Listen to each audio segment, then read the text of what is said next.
How's it going, my truant people? Dr. Slacking, the Slacking Doctor, back with the semi-final game for your Bone & Bovines in the PGBL, and this week we are taking on Hannonz and his... Oh wow, I should know this. I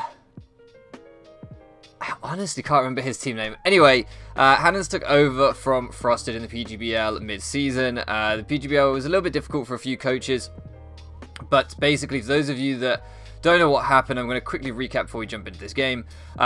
We basically were given the first round bye in playoffs, so this is straight into semi-finals. We did get like back-to-back forfeits in our last two games, one of which was against Hannonz as the final game of the season, because he basically said, well, look, we might end up playing in playoffs, might as well forfeit now. We've both locked for playoffs anyway, rather than us playing twice and kind of ruining a potential playoff game. So that seemed fair enough. He was also super busy and had to play like 3 catch-up games in 1 week at that point, I think.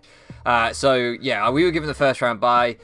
In my opinion, that seems pretty reasonable, as within our division, I believe we were like the only coach who won every single game within our division. We didn't lose to anyone in our division, even though we took some forfeit wins in there.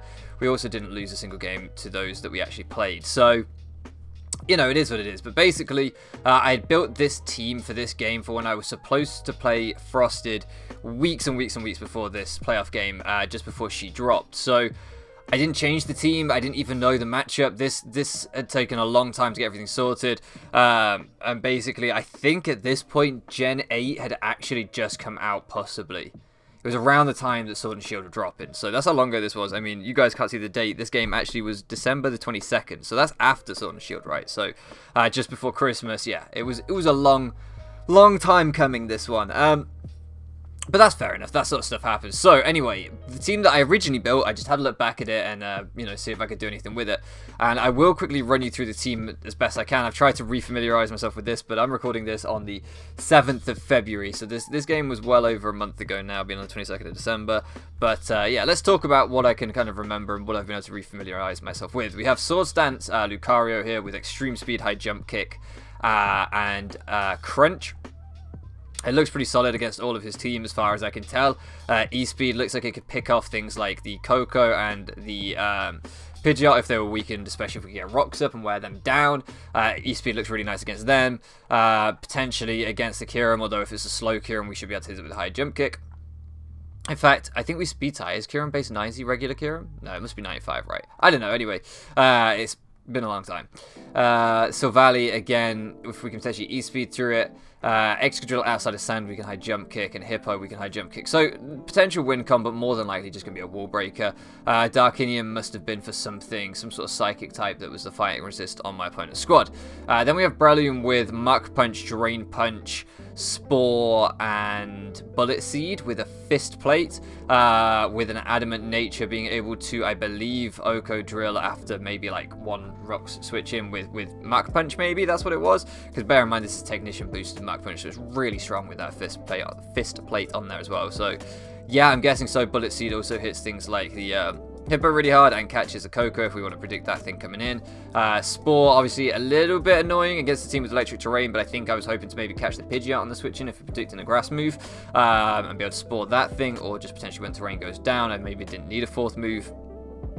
I'm purely speculating, I don't know. Nidoqueen, best sort of Tapu answers in the game generally in Gen 7 were the Nidos. Nidoqueen in particular was really very, very good at it. We were, I think, fairly Fizz Deaf so that we could take like Banded Brave Birds with Dual Stab, Protect, Stealth Rocks, and Black Sludge, just basically for longevity. We can come in, we can take a hit, we can click Protect if we need to, we can get our rocks up, or we can fire off one of our stabs. Our Dual Stabs hit his whole team, his Steel type being immune to our poison, being weak to our ground, obviously. So yeah, we hit his whole team with our Dual Stabs, no problems there. Hippo can probably come in as and soak up hits, but we can get our rocks up on that thing and then click Protect the next turn and then switch out, just keep getting that Black Sludge recovery.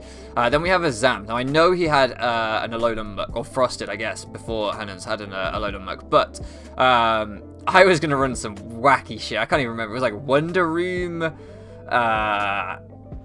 I can't even remember, you know, it was like, does this thing get high in defense? I had some weird sets coming through.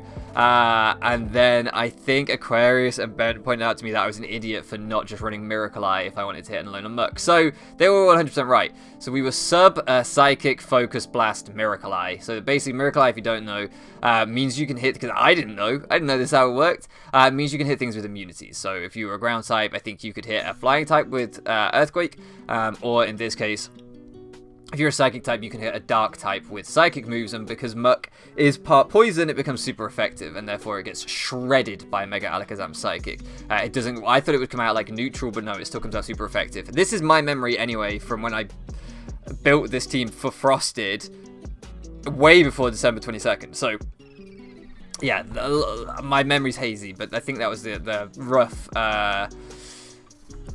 breakdown of how things worked. Anyway, then we have a very speedy Zapdos with mixed defenses, not much attack investment. Sub, Toxic, Heat Wave, Roost. Yeah, this thing's pretty disgusting, to be honest. It's just supposed to sub up on things, toxic them, and be Zapdos, really kind of stally Zapdos. And then finally, this whole team built around this little piece here at the end, and everything that we're going to play is going to be built around this little piece at the end. I hadn't run this all season, I don't think, so it seemed like a fun time to bust it out in playoffs, even though it's supposed to come in the season, but it seemed even more fun to bust it out in playoffs now. Maybe if I'd built specifically for a playoffs game, I wouldn't have built everything on such a risky set, but we have Trick Room, Pixie Plate, Diancie, with Moonblast, Earth Power, and I think Diamond Storm or Power Gem. I don't know which one, but I know it was Dual Stab plus Earth Power, Trick Room. Just really bulky, fully offensive with the Pixie Plate, just designed to rip my opponent's team, who didn't have very good fairy resists at all. Drill, Murk being the Steel and Poison types. I don't know what the Fire type was, although I can tell you that is Silver Valley Fire in this game. So, yeah, just decimates my opponent. I mean, Diancie in general often does that, but when you have a particular matchup like this where you can Trick Room, Underspeed your whole opponent's team and just do huge damage, it's pretty nice. Min-Speed Hippo would be a problem if my opponent was prepped for this, but if I can do something about the Hippo, then I'm in a really good spot. So, hopefully you guys understand all of that. I apologize if the explanation is a little bit rough, so we're just going to lead off with Zapdos and sub up. The reason being, I didn't want to let this thing come in for free and just U-turn around and get a ton of momentum. We are pressure on Zapdos and we are leftovers, not Rocky Helmet static or anything. So rather than just losing momentum really early, Zapdos led off well against most things. The only things that could really threaten it out were the Kyurem and the Tapu Koko, I guess. And both of those, well, the Tapu Koko at least we had a very good switch in for in Nidoqueen. Kyurem, yeah, that would have been a problem. I don't know what I was planning to do if Kyurem led, but Toxic it? I don't know. Ask me in December, because I can't remember anymore. I guess I was just confident Kyurem wasn't leading. My team does not match up well against Kyurem. I don't know why, but I did not build this team to take on Kyurem, apparently. I just fire off the Toxic here, because I figured that my opponent is going to U-turn out, or just hard switch, probably into the Kyurem, and getting it Toxic, and then potentially just subbing up in front of it repeatedly to make it take Toxic Chip. Sounds kind of funny. Maybe Roost on some predicted Ice Beams or whatever, but yeah, we managed to get the Toxic into Hippo instead, which is still pretty nice. My opponent just potentially fearing the T-Bolt. Discharge maybe doesn't want the Kyurem to be powered, but we are able to get a free sub on the Hippo, which is really nice, and just Roost up. No reason not to. I can always Toxic this thing if I want to now. But I believe I just go for the Heat Wave for Chip, which, I don't know, looking back, maybe I should have Toxic'd. I think it was good to know what kind of a set this was. Actually find out if it was Assault Vest, find out anything else we could find out about it. Don't know what this told me. Maybe this told me it was Assault Vest. I don't know. No idea. I don't remember. We're just going to pivot out into Lucario here as my opponent makes a really good play and goes for the Earth Power. I thought we'd probably Ice Beam again. So yeah, very bold play by my opponent. Trying to be aggressive, getting Lucario in. But now I am in, and now I am clicking High Jump Kick. So I guess I knew I was faster than it. I guess I knew. I don't know. I can't remember anything. What speed do you hit, Kyurem? 161. What speed do you hit? 156. Yeah, I thought it was 95. I don't know. I was just feeling myself. I'm just going to spam High Jump Kick to keep the Hippo as low as possible. This is why getting Hippo Toxic was so nice, because this is really the main thing that's going to stop Diancie from winning. And as I say, this game, all about trying to set up Trick Room Diancie to just sweep the game. We've got to get everything in range, get as many pieces removed as possible so that my opponent doesn't have the sacks to deal and stall out Trick Room. So putting that thing down at 16% is incredible for us, as Breloom can come out and pretty much just claim one now. My opponent really doesn't switch into this thing very well, as Tapu Koko is going to come out on the Drain Punch. I'm pretty sure I clicked Bullet Seed and then cancelled. I don't know, just that was a real bottle job play, that was. I should have just bullet seeded it. There was no drawback to bullet seeding. I think I don't know what I was doing. And then I have to sack this thing to the Tapu Koko because I thought my opponent would... Why did I sack that? I could have just easily got Nidoqueen on the Dazzling Gleam. Oh, U-turn. I didn't want to let my opponent U-turn. It was loose. I think I was predicting them to U-turn, and I went for a... I might have gone for a Spore there, feeling really fruity, trying to catch the Pidgeot. I don't remember. Either way, I'm playing pretty loose at the minute, very aggressively, and it's not working out for me. But I am just going to get my rocks up here. That's one good thing about letting Breloom go down, is it was always going to give me free rocks on Nidoqueen, and that was never going to be a bad thing, as my opponent goes for the Ice Beam with the Silvally, and we're able to fire off a big Earth Power. And here, really crucially, leftovers take us back to 53%. He did 53% with the last Ice Beam. I could protect here, but I think that was like a max roll, so I didn't. No, I do. I do protect. Take us out of guaranteed range. I don't know. My memory is hazy. It's hazy. Alright, so now we're guaranteed out of range of Ice Beam. Really nice. The set's working wonders with the Protect, Black Sludge Recovery. Earth Power will take out the Silvally, and hey, we're in a good spot then. So he's got one less sack. That's something that we really wanted to force. He goes for the Ice Beam, and he freezes us.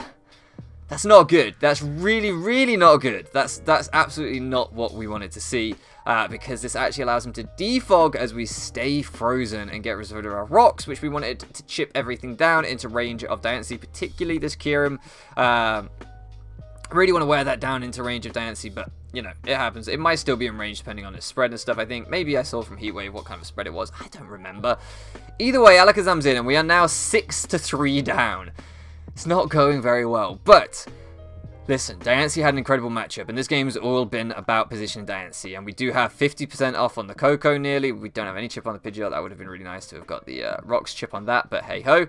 We do have 20% off on the Kyurem, 70% off nearly on this, or 65, and the Hippo's nearly dead. So it's really just the Drill and the Pidgeot that aren't kind of chipped into range, but we might not have enough turns of Trick Room. That's probably going to be the bigger issue. However, Gato does force a sack, which is really nice. So we're able to just Psychic and pick one up.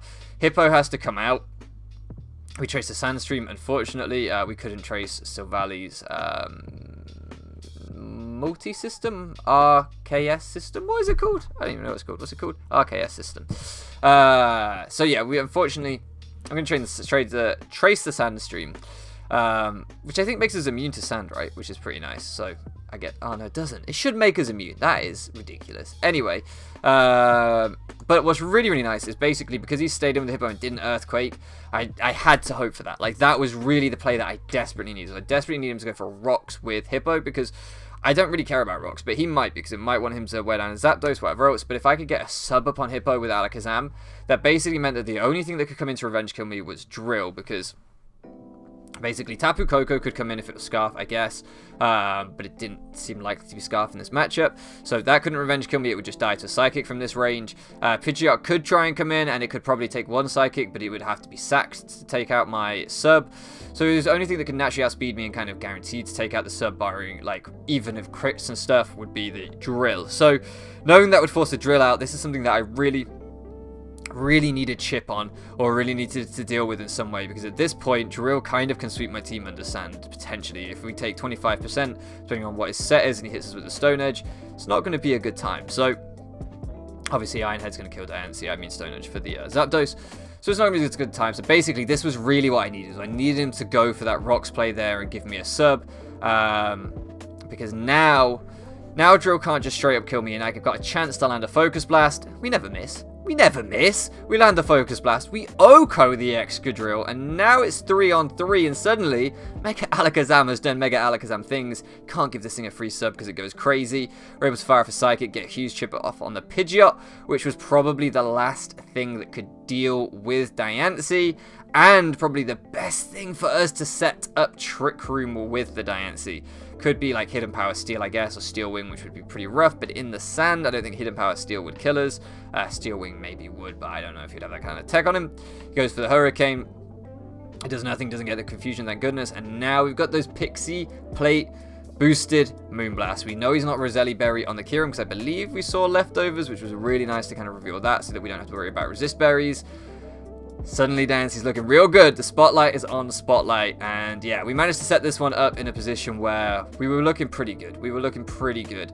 And we're able to just blow through the end game with Diancie. So we will move on to the PGBL finals.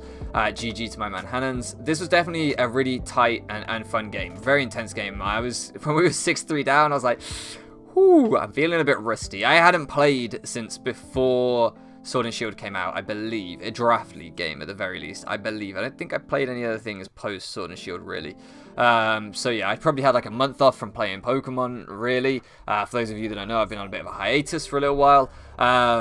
So it felt good to come back. It felt good to get the W. It felt good for the set that I'd built months before to try and sweep Frosted. Really came in clutch and was able to sweep this one. So yeah, good game to my man Hannonz. We definitely got a little bit lucky landing the Focus Blaster stuff, but we definitely got a little bit unlucky getting the freeze and whatever else. So swings and roundabouts, I guess. It all kind of balances itself out. I don't think this was a game particularly decided by hacks or anything like that. So yeah, next week, tomorrow, Force a Habit, tomorrow I will upload the final as we take on Killer Nacho and his... I've already battled him once this season. I should know his team name. God damn it.